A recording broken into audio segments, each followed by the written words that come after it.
Hi there guys, welcome to another episode. Now this video I filmed a few weeks ago and I forgot to film the intro to it. So what you'll see in the video is me with a beard. And I don't have it right now, I've cut it off, got fed up with it to be honest. But anyway, in this video we're going to do the underneath of the car. It's covered in the original body coating from underneath the stone chip protection stuff. I don't really want it there anymore. The car has done really well with stone chips and stuff, but I want to get it coated with something a bit more modern, a bit more up to date and looking a bit nicer, to be quite honest.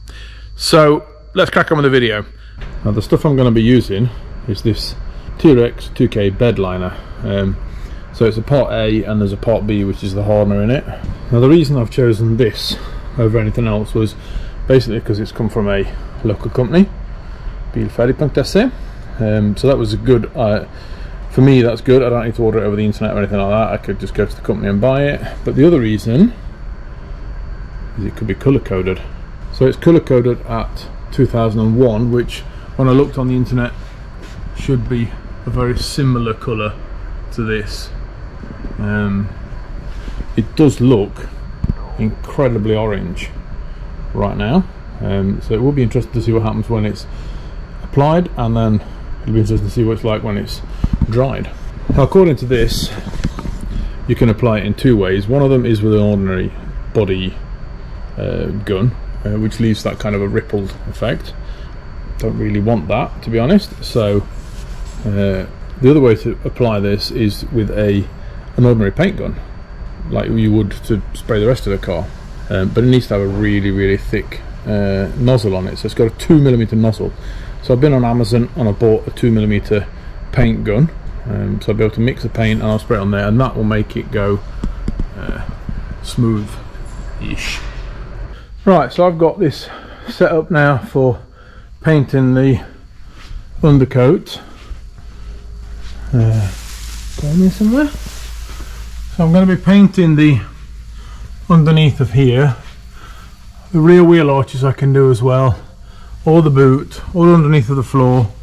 The front wheel arches I'm going to have to do slightly separately, mask off what I need to mask off and then paint them separately, but that'll be done in a short while. The paint won't last forever, so I need to do it kind of today.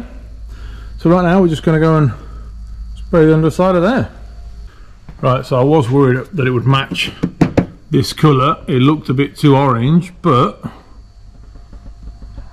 I think that looks quite good, don't you? I did end up having to buy another tin of paint, so I did buy two of these. These are the wheel arches, the rear wheel arches, where the axle fits.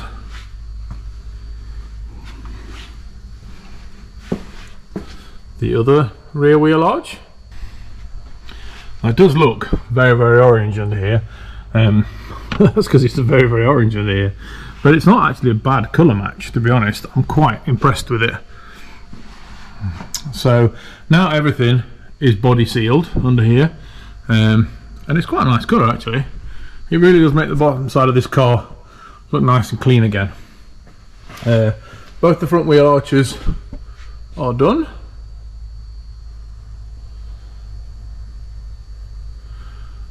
So I'm really rather impressed with this body colour from Bilferdig and T-Rex. So I'm really happy with the result. Like I say, it did take 2 cans. 1 can wasn't enough at all. It could be user error that I didn't have enough thinner in it, or I didn't have the right pressure on the gun or whatever, I don't know, but the second time around it worked a lot better. So I'm quite happy. So a massive thank you to Bilferdig for helping me with getting another can in a short notice, and yeah, making this turn out the way it did. So what we need to really do now is get the front 2 suspension built back up again, and then get the rear axle built up and put back on again. Well, that's that. Now I'll put back together again. I need a little bit of thinner just to get rid of the overspray there from when the body was painted, but those red springs, black cups, they look really nice.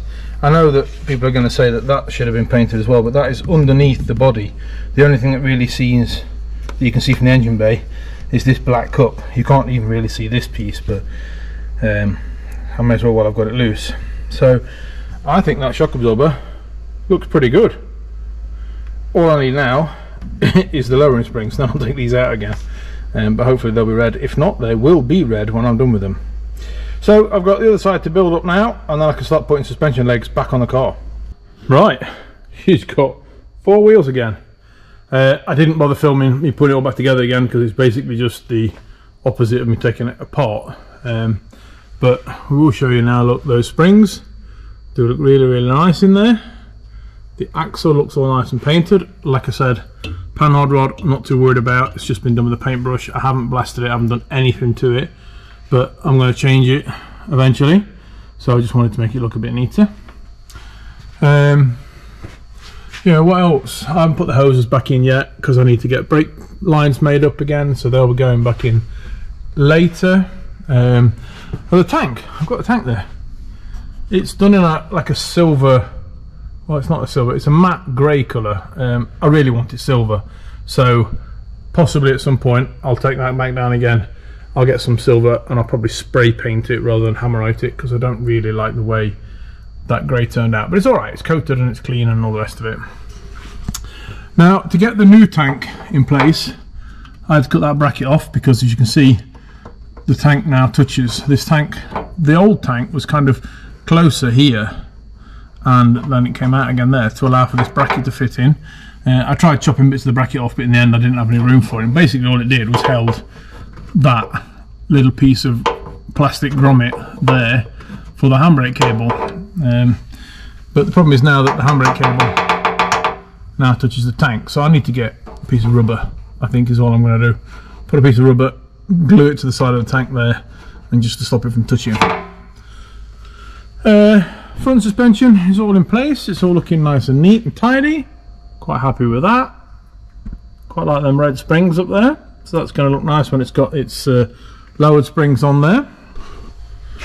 So right now I'm pretty much done under here, and I'm quite happy with it actually. It's turned out quite nice under here.